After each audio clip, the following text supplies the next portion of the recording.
This is a video made after our 11th session of Undiscovered, but it is really an attempt to recapture the recording that I tried to make beforehand. And that wasn't a technical problem. I was just so scattered and realized in the middle of making that recording that I was completely failing to remember why I'd wanted to make it and was talking about other things. And I was really considering at that moment not running the session, just canceling out on everybody just a couple of hours beforehand, because I was kind of gazing in horror at what I would need to do to be ready. And I also really needed to get my thoughts together. You see, in Undiscovered, the adventure guide is supposed to have everything nicely and indeed safely in hand to guide everyone through the adventure, as that person is well named by the rules. And the absence of specific things in the rules actually are consistent with that. Just as a contrast, in Legendary Lives, another fantasy heartbreaker that I've played extensively recently, has some significant situationally affecting rules. Particularly, there are two skills, or they call them specialties in Legendary Lives, which are lying and sincerity. And you roll lying when you are trying to convince someone of an untruth, and you roll sincerity if you are trying to convince them of a truth.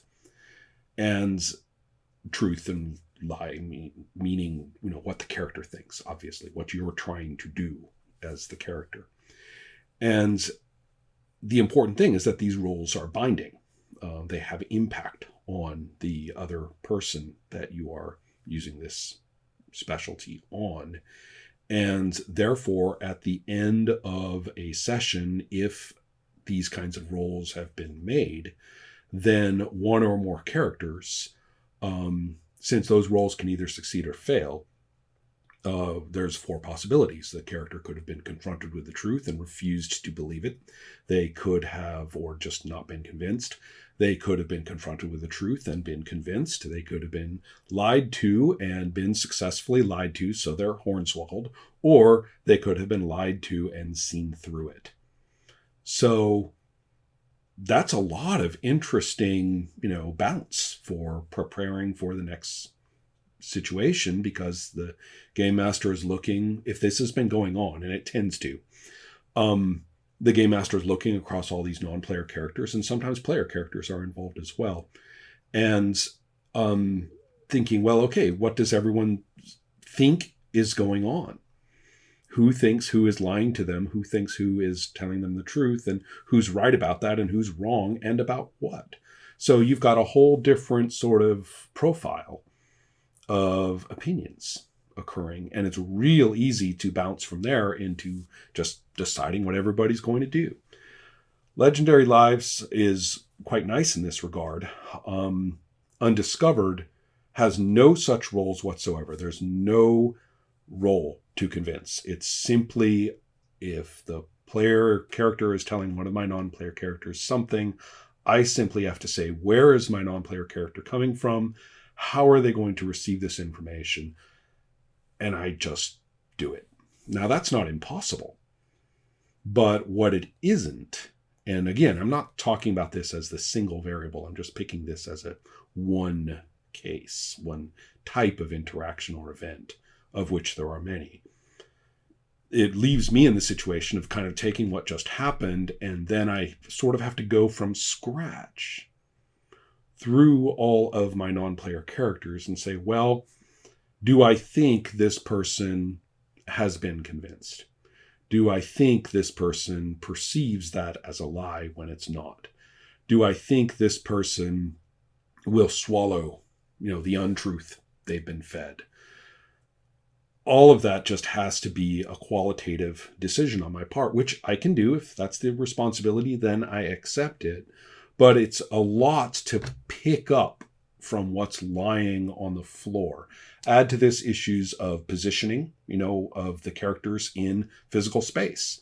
Has or has not this faraway character arrived at this spot yet. And I have to kind of think back, well, how many days have my character's been traveling, or our character's been traveling around, and how many days would it be before that character strokes his chin and says, I better go looking for those guys.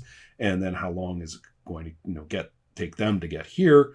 All of that is not as arbitrary as it may sound. I have a pretty good, even without a hex map, I've got a pretty good idea of the scale of operations here. I've studied the Mojave Desert, for example, and I have a pretty good idea of where in this somewhat equivalent geography, everybody is or was. So I can think a little bit about that. But still, I have to make that decision of, well, would it take him 1 day or 2 days to start thinking about this? And so all of this is fine. But again, as I say, I'm picking it up from where it's lying on the floor and elevating it to the point of kinetic activity on anyone's part, or their presence or absence in the upcoming session, from basically a static and non-deterministic position. I mean, nothing stops me from sort of like changing my map in my head and saying, well, that's actually, closer. That kind of thing where you're spinning the dials of what is and spinning the dials of what they're going to do, and there's nothing acting as a constraint on that or as a determining factor on that from previous play. Pretty exhausting. It's full control. I guess if I wanted to control everything, I'm all set. It's all mine. But that's not really the adventure guide that I want to be, regardless of how much the rules, favor it. Well, anyway, all that is actually just a piece of this, because there's another factor at work that was boggling me slightly. Again, I'm not talking about being comfortable in what the upcoming session will produce. I'm talking about whether and when I'm going to throw in more. Here you just dealt with the Quail Tribe people and their chief and their shaman with their somewhat complicated, points of view and circumstances. Before that, you were dealing with Listas and Christos with their, as I had mentioned, somewhat Hamlet-like backstory, dragged in front of you with all of its dynamics and none of its explanations. And so all of that's happening. And now well, guess what? I suppose, it could be an attack of the river crocodiles when you get to the river, or, oh, look, this particular character happens to have popped up from behind this rock because this is when he shows up. That's okay. I had to kind of back up and say, all right, let's not do this kind of flashy shit, and instead say, where are we all at? And what is going on with everyone? Where are they? I'm going to play this naturalistically. Now, to do that in Undiscovered, as with a lot of games, but particularly in Undiscovered, you have to build your non-player characters from scratch. There are no stat blocks. There are for monsters. The monster and beast stat blocks are actually pretty good and usable, rather solid. Never suffered when, having them fight hyenas or basilisks or stuff. I'm like, okay, this is the block. These are the numbers I need. Here's what you get with a monster knowledge roll. Here's what you get, with this is, if they blast you with their poison breath, this is what you have to roll. Okay, I've got it. Whereas with the humanoid characters, there's 2/3 of the book is about making up a beginning character. And then after that, there's how you build a character through play. So in this, it is really a lot like the early RuneQuest, where you're saying, well, I want them to meet a war chief of some kind. And then you're staring at this in horror and going, wait a minute, I have to make up 5 years of play in terms of, where how would that look? What does a character look like after 5 years of play? So that this war chief that they're about to meet is actually a lot like somebody who went up through this system. And like I think everyone else in the world, I pull out my old supplements with all these characters in them and say, okay, screw it, use that. Now, the Dusters book did provide a couple of these, and that's what I've been using for the chieftain and the shaman that they've met, for the hunters that they've used. I've either used the block as written, or I've gone through it and amended it with specific things that were good for that character that I had in mind, but very much with equivalent numbers. And that's not that much work, and you summarize it on a piece of paper, or scan that page, and make notes on that page and use that. And that's what I've been doing. And it worked out really, really well for the big dust up in session 10, although you might have seen me, my eyes starting to spin in my head as I have to roll initiative for everybody every round. All that sort of thing. But now I'm dealing with a couple of characters that are a little different. Specifically the twins, Sisiva and Sisivel, who in this case are also far away. Sisivel had no particular reason to leave his tribal territory and the people of the Jackal. He's busy. He's got stuff to do. And Sisiva, of course, is where she is in the riverfront harbor town and, running her business. She's got this prostitution ring and associated businesses and concerns, scattered throughout possibly dozens, of communities. And, she's a busy person. She sent Fareth off to go and meet her brother and get those white sands. And, Sisivel is good with this. And he's like, oh, thank you, sister. And I'll send this guy off to go get those white sands. That sounds like a great idea. A bunch of glass weaponry, made by dravers. No dravers in my tribe. This is great. So they're effectively, they're doing what they do. That leads to another point before I get to that third NPC. That leads to another point, which is I don't have a big bad in this game. We have some very threatening characters, particularly the ghost of their mother, Ethala. But there's no conspiracy. There's no plan. They don't have, there's not a thing that they're engineering into existence that has to be stopped. There's no psycho. A ghost is psycho, but, the other people, none of them are psycho, and none of them are doing anything particularly villainous outside of the scope of who they are and the culture that they're in and what's going on. Nobody would say, oh no, they have to be stopped.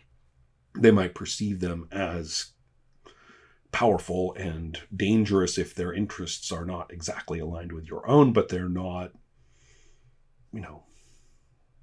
they're not up to nefariousness. So with that in mind, I don't have any sense of, okay, I better get the players this clue so that they can go and, get to the warehouse in time to stop the shipment or, whatever crap one might engineer, into existence for that kind of game. Here, I don't have that. In the case of Had, then, who is an agent of Sisiva's, who did not expect to run into Fareth while he was visiting the Quail Tribe. He was just talking to the people at the Quail Tribe to say, hey, keep an eye out. We've lost track of the Draver guy that we sent off, and he could be around here as well as anywhere else. And, while your scouts are out hunting and checking their, their border territories and whatnot, keep an eye out for this guy. So his real goal is to just help Fareth get back if Fareth had managed to find any of the sand. Other things, kind of rumbling along, the Sisivel's people have also been doing exactly the same for exactly the same reasons and with no opposed interest to Sisiva's, but doing so from the tribal areas. And so that means there are trackers, out and about, kind of looking around and wondering what's going on with these people that they had sent out earlier to see where they went and to follow up on what they have done. They've encountered, the basilisk spot and steered far clear from it very sensibly, not being armed with a powerful shaman. And so they're impressed, like, wow, these people obviously got out of here with some of the sand, but why didn't they come back? Let's go find them.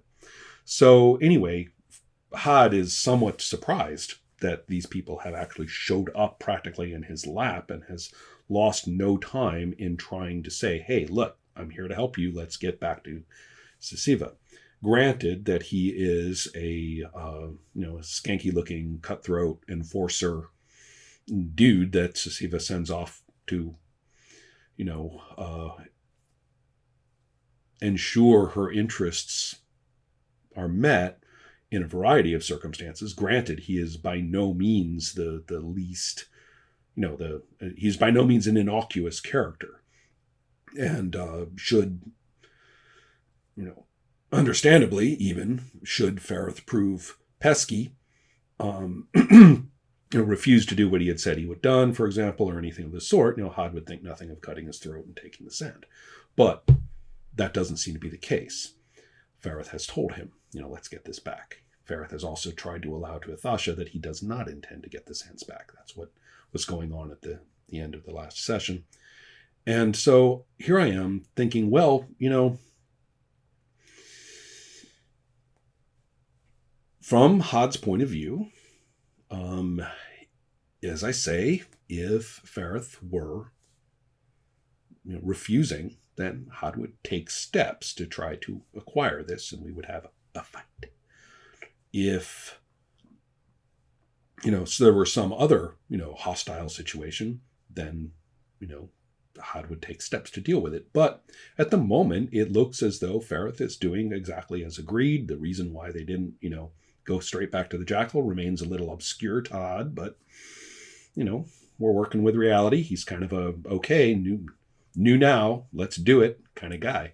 So, I didn't, see him. I didn't have like a, Hod sneaks up and attacks you kind of bang that would make any sense. And so he's not going to do that. What I didn't want to do is just speed bump. I think you know how this is.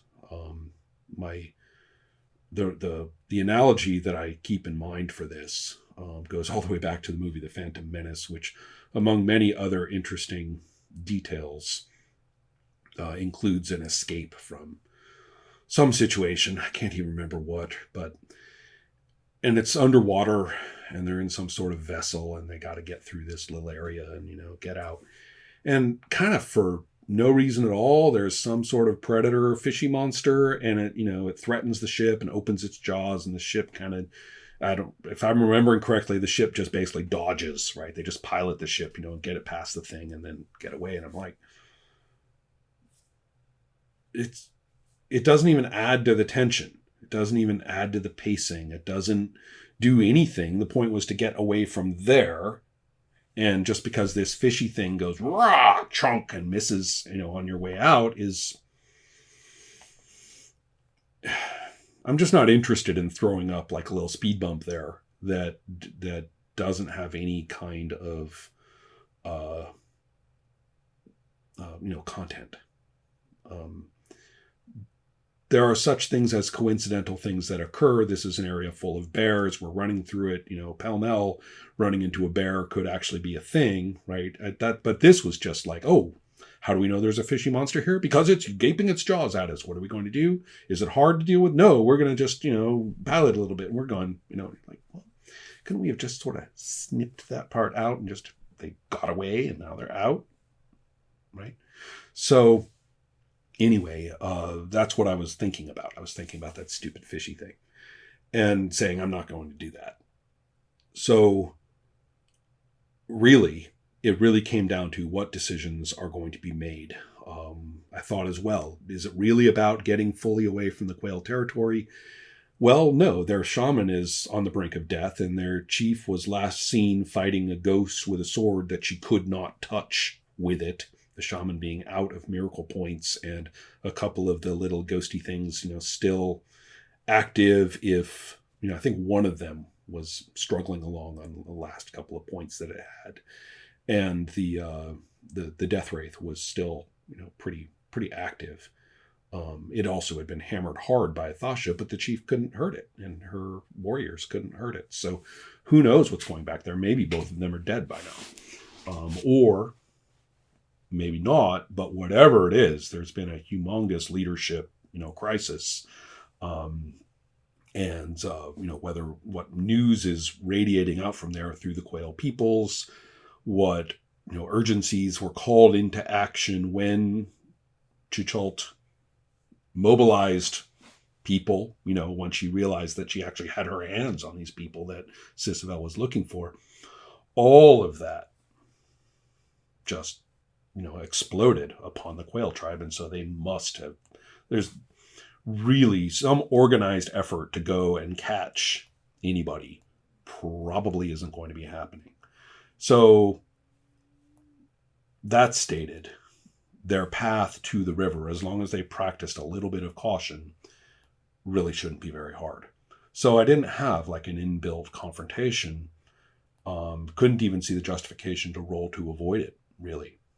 It would be like the fishy thing. Oh, and the Quail tribe just happens to be organized in the most, chain of command way with, units and captains and decision-making manuals and stuff like that. And so they would have a crack squad on every exit from the area going to the river, waiting for you, make your roll, see if you can. It's like, oh, bullshit. These people just got shattered by supernatural, crisis. It's not like that's going to happen. And so, especially not at, 4 a.m. in the morning and so on. Well, anyway, I'm looking at this whole situation and realizing I have no idea what's going on. So it's just going to have to be about what Had, Ferrith, and Nathasha say to each other. In that case, I got to make up Had. I cannot spitball how good he is at observation or blindsiding or whatever. I cannot spitball that. I cannot spitball how many life points he's got as we play. That compromises the way this game works. I need to have the mechanics that are in place bounce off of each other during play and affect, therefore, then my qualitative decision making of the kind I was talking about before. So I sat down painfully and just faced the fact that I had to make up a character. So I took one of the characters, the beginning characters in the rule book, and basically aged them up, through skill points. And still don't know if I did every last little point correctly, mathematically, arithmetically speaking, but it's a pretty good approximation thereof. Fortunately, we're not talking about magic and all of its weird costs. So I think that the Had that I came up with is a pretty good 8th level-ish character. And he looks right. I'm looking at him and I'm looking at his percentages relative to the other characters now and saying, okay, this is pretty much the guy, that I have in mind. And he could do all the things, that I had, last time during the 10th session. I said, well, what's his, he's going to try and disarm this guy with a saber. So how good is he with that? And I quickly looked and said, okay, let's see. I think that would be what about, 50, 52, what it came up to like 50% or something as far as I could tell. And when I actually built him, it came to around 50%. So not so bad. Armed with him, therefore playing him during the session was vastly easy. Just vastly easy. I knew exactly to describe what he did much, more confidently, knowing the roles that were sitting under it. I could make decisions for him. What does he believe? How does he respond when Nathasha actually threatens him? Somewhat symbolically. She was a meter-long snake some distance away, and she, bares her fangs and coils up at him, and dude can throw a knife, right? So, there they were in a position where I am deciding, is he going to attack her? Well, no, he's not. He's been talking to Ferrith, and she seems to have a relationship. She doesn't like him. Well, he's going to work with this. He's going to see. He's got some distance. She's not sinking her fangs into his leg. He's willing to test his initiative roll if necessary. Stuff like that. So I had to put the effort into that, and my brain was just really frying out. Pretty headachy and stressed yesterday, and I definitely didn't feel like grunting through all of that for everything and thinking of, when I finally settled it down to saying, actually, I think all of our characters are in some sort of interactive situation with these specific NPCs. Let's just resolve that. If it has to be a short session, if we're just going to play for an hour, then that's what it is. In fact, that's probably better. We played for a little longer than that, but that basis got me sort of settled down, coming down, being able to make up Haddon, saying this is what he can do, this is what he's like, being able to think about what is the situation with the Quail people, where are Sisiva and Sisivel, what have they told the people that they have sent places, what are those people like? Okay, who knows what's going to happen? Maybe Akhmev and Vefselk are going to make their observation roll. The scouts will fail that skill contest between the two of them, and then they'll skitter off, on their own, never to be seen again. Or who knows what will happen? Or anything, and I'm okay with that. Same thing over there. If serious hostilities started between or among any of the three people that I had, that I'm framing to, then we'll take it from there, probably the following session, which is sort of kind of where things have gone, although not necessarily in the configuration that you might suspect. What all this led to was one of the supremely satisfying, unplanned, but necessary moments. When I say that, I mean that everything has led to it through play, through all the sessions. Everything has led to it, and yet nobody, stroked their chin and said, okay, now's the time. Now's the time for this. That's not how it worked out. It's where we've come. So it's a very interesting situation that everybody has, managed to find themselves in through their playing of their characters, their decisions, the information they've received, the information, how they've interpreted it, and the priorities that they have developed through the events of play. So I'm much happier about the whole thing than I was 24 hours ago, when the whole thing was just kind of spinning in my head in terms of, I don't want to tell them the plot. I don't want to feed them information that sets up their decisions, especially obvious decisions. Well, you could choose this, you could choose that, choose your own adventure, sort of thing. So I'm not really wanting to be there either. And I'm happy that it's worked out as it has, and that we will see what occurs next time.